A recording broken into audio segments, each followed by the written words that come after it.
जय हिंद दोस्तों। एक बार फिर मैं आपकी आवाज़ से शीलेंद्र कुमार शर्मा आपके सामने। मैं लेखपाल भाइयों के लिए जो नवचयनित लेखपाल हैं और इतना धैर्य बनाए हुए हैं, धन्यवाद बोलना चाहता हूं, लेकिन उनके दुख में शामिल भी होना चाहता हूं। लेकिन मेरे समझ में एक बात नहीं आ रही, आखिर सरकार की मंशा क्या है और कोर्ट की मंशा क्या है। कोर्ट क्यों नहीं अपना फैसला जल्दी से जल्दी दे पा रहा।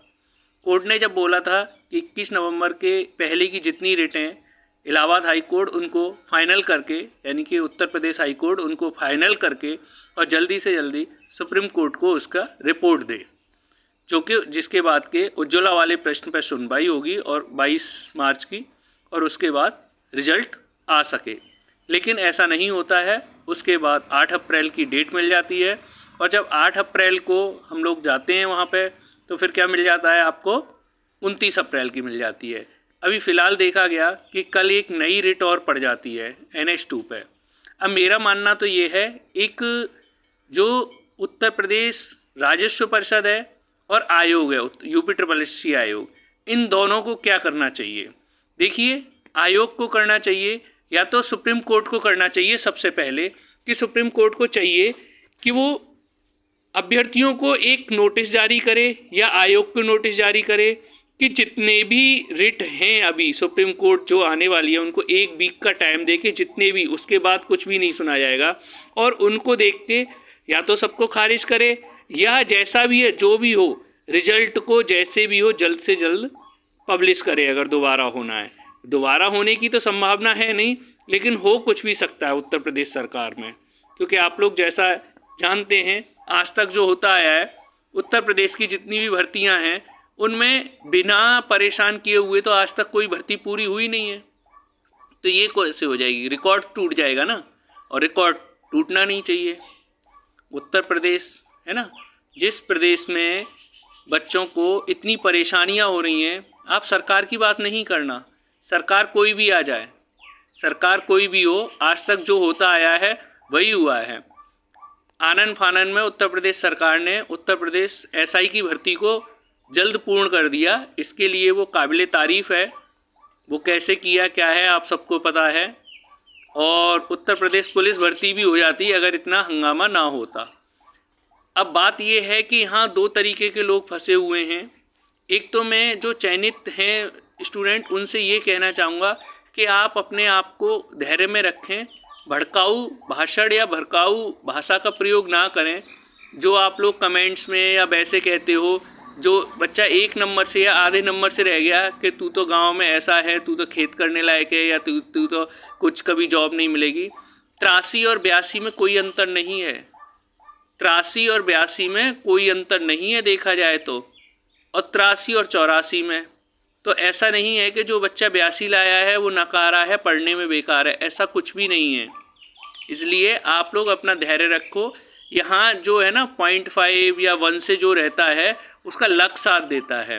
यहाँ आपका लक था, अब यह आपका कोई बैड लक है जिसके कारण आपको ज्वाइनिंग नहीं मिली, नहीं तो अब तक नियुक्ति पत्र मिल जाता और तनख्वाह भी आने लग जाती, आपके घरों में भी खुशियाँ होती, और आपको इतना सोचने का मौका नहीं मिल रहा होता। इस समय बहुत बिजी होते आप लोग।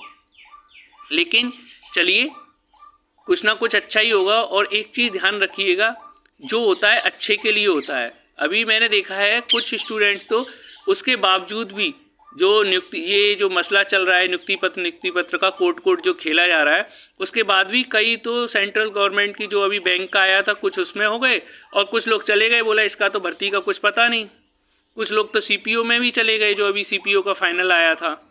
तो ऐसा कुछ नहीं है दोस्तों, ज़िंदगी एक जगह कभी रुकती नहीं है, ज़िंदगी कभी एक जगह रुकती नहीं है। और जो रुक गया, ठहर गया, वो फिर ठहरे हुए पानी को, आपने देखा है लोग पत्थर ही मारते हैं ठहरे हुए पानी में। आपने देखा है ठहरे हुए पानी में बुलबुले उछालने के लिए पत्थर मार के देखते हैं। इसलिए कभी ठहरना नहीं है, चलते रहना है। क्या हुआ, रास्ते में हम चल रहे थे, कोई एक अच्छी जगह हमें मिल गई, और उसकी जगह क्या हम उसको पकड़ के बैठ जाएंगे? हमें आगे भी तो जाना है। मंजिल ये नहीं कि हमें यही मिलना है, मंजिल ये है कि काबिल तारीफ़ बनना है। आप कभी सफलता के पीछे मत भागिए, सफलता के लायक बन जाइए, तो आपको ना सफलता अपने आप पीछे भागेगी आपके। फ़र्क ये होता है कि हम सफलता के पीछे भागे या सफलता हमारे पीछे आए। तो होना ये चाहिए कि सफलता हमारे पीछे आने चाहिए, हम उतने उस स्टैंडर्ड पे होने चाहिए कि एक जॉब क्या, जब हम उस स्टैंडर्ड पे पहुंच जाते हो तो उस लेवल की हम कोई भी जॉब को निकाल सकते हैं। तो इसका भविष्य मुझे उज्जवल नहीं लग रहा है, क्योंकि 29 का भी हम कैसे कह सकते हैं, पहले 22 का था, फिर 8 का था, अब 29 है। अब जो रिट पड़ी हैं, क्योंकि कुछ बच्चे कह रहे थे कि 21, लेकिन वो हाई कोर्ट के लिए था कि 21 नवंबर के पहले जितनी भी रिट पड़ी हुई हैं हाई कोर्ट में उनको निस्तारित करे। सुप्रीम कोर्ट ने खुद को नहीं बोला। आप ये यूट्यूब वाले जो आपको बताते हैं ना, वो क्लियर नहीं बताते, उनको कुछ पता नहीं होता है ना, उनको उनका मतलब पता होता है। कभी भी सुप्रीम कोर्ट ये मना नहीं कर सकता कि आप मेरे पास मत आइए। मना कर सकता है? नहीं कर सकता। और लास्ट क्या है इंडिया में किसी के साथ, अब आपके साथ भी अगर सरकार नियुक्ति पत्र ना दे, आप चयनित हो गए हो, तो लास्ट कहाँ जाएंगे?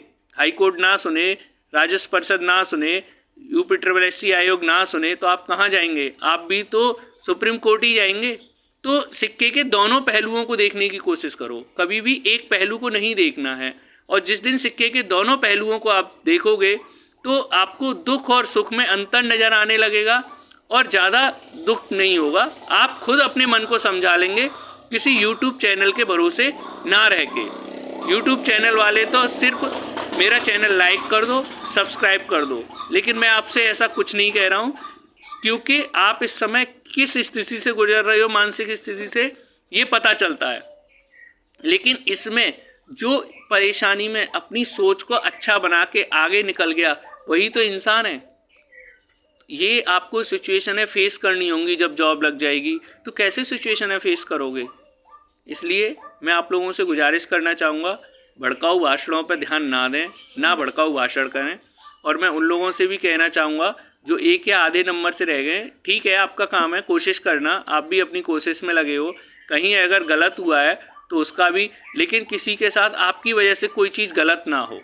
तो इस पे सभी को ध्यान देने की ज़रूरत है, और जो भी करेगा भगवान अच्छा करेगा, इस चीज़ पे आप भरोसा रखिए। अंत में मैं आपसे जय हिंद, जय भारत, धन्यवाद।